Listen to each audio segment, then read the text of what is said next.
ഇന്ന് പിണറായി എങ്ങാനും ആയിരുന്നു കേരളത്തിന്റെ മുഖ്യമന്ത്രി എങ്കിൽ നമ്മുടെ പത്രങ്ങളൊന്നും മനസ്സിൽ നിങ്ങളൊന്ന് സങ്കല്പിച്ചു നോക്കി എങ്ങനെയൊക്കെ ആകുമായിരുന്നു. അതെല്ലാം ജനങ്ങൾ വിലയിരുത്തട്ടെ. ഈ ഘട്ടത്തിൽ ഇപ്പോൾ മുൻ മുഖ്യമന്ത്രിയും പ്രതിപക്ഷ നേതാവും പറഞ്ഞതുപോലെ എല്ലാവരും ഒന്നിച്ചിറങ്ങുക എന്നതാണ് ഞങ്ങളുടെ നിലപാട്. നേരത്തെ മുഖ്യമന്ത്രി ആയിരുന്ന ഘട്ടത്തിലും പിണറായി പറഞ്ഞതാണ്.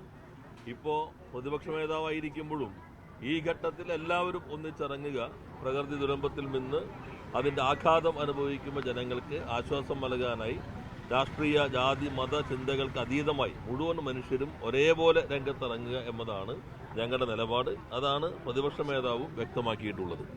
മറ്റു കാര്യങ്ങളെല്ലാം ജനങ്ങൾ കാണുന്നുണ്ടല്ലോ, അവർ മനസ്സിലാക്കും ഇത്തരം ഘട്ടങ്ങളിൽ എങ്ങനെയൊക്കെയാണ് കാര്യങ്ങൾ കൈകാര്യം ചെയ്യേണ്ടത്. അതിൽ നമ്മുടെ മാധ്യമങ്ങളും വളരെ അച്ചടി മാധ്യമങ്ങൾ ഒരു ടെക്സ്റ്റ് ബുക്കാണ്.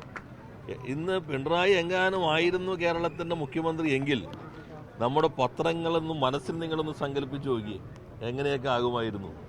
ഈ നാട് മുങ്ങുന്നു, നാട് മുങ്ങുമ്പോൾ എവിടെ മുഖ്യമന്ത്രി, എങ്ങനെ പോകുന്നു, എന്തെല്ലാം സൈഡ് സ്റ്റോറികൾ, എഡിറ്റോറിയലുകൾ, പ്രതികരണങ്ങൾ, ലേഖനങ്ങൾ, അത്രയും സമ്പന്നമായൊരു സാധ്യത മാധ്യമങ്ങൾക്ക് ഇപ്പോൾ നഷ്ടപ്പെട്ടു പോയി എന്നുള്ളതാണ്. കാരണം അവരെ സംബന്ധിച്ച് ഇത്തരം കാര്യങ്ങൾ പ്രശ്നമല്ല എന്ന നിലയിലേക്കാണ് എത്തിയിട്ടുള്ളത്.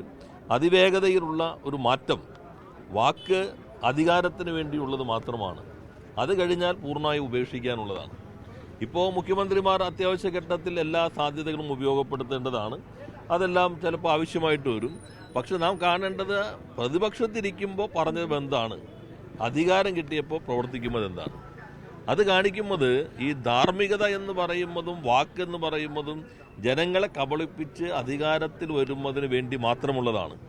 അതോടുകൂടി തന്നെ വസ്ത്രം മാറുന്ന അതേ ലാഘവത്വത്തോടുകൂടി നേരത്തെ പറഞ്ഞതെല്ലാം പൂർണ്ണമായും ഊരിക്കളഞ്ഞുകൊണ്ട് അധികാരത്തിൻ്റെതായ ഭാഗങ്ങൾ മാത്രമായി മാറുന്നു എന്നാണ് കാണുന്നത്. ഈ ഘട്ടത്തിൽ നല്ല ഉത്തരവാദിത്വം നമുക്കൊരു സിസ്റ്റം ഉണ്ട്.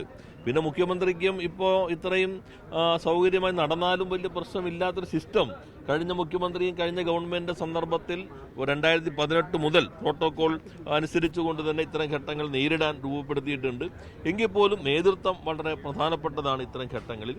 അപ്പോൾ അത് സംബന്ധിച്ച് എനിക്ക് തോന്നുന്നു മാധ്യമങ്ങളോടുള്ള പ്രതികരണം വന്നിട്ടില്ല. ഇന്ന് ചില പത്രങ്ങൾ റിപ്പോർട്ട് ചെയ്തിട്ടുണ്ട്, മാധ്യമങ്ങൾ റിപ്പോർട്ട് ചെയ്തിട്ടുണ്ട്, അലർട്ടുകൾ കൃത്യസമയത്ത് നൽകിയിട്ടില്ല.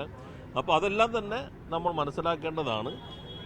ഒരു മാറ്റം എന്ന ആഗ്രഹത്തിൽ വോട്ട് ചെയ്ത ഒത്തിരിയേറെ ആളുകളുണ്ട്. അപ്പോൾ അവർക്കെല്ലാം അതിവേഗതയിൽ തന്നെ മാറ്റത്തിൻ്റെ അനുഭവം നേരിട്ട് തന്നെ കിട്ടിയിട്ടുണ്ട് എന്നാണ് കാണേണ്ടത്.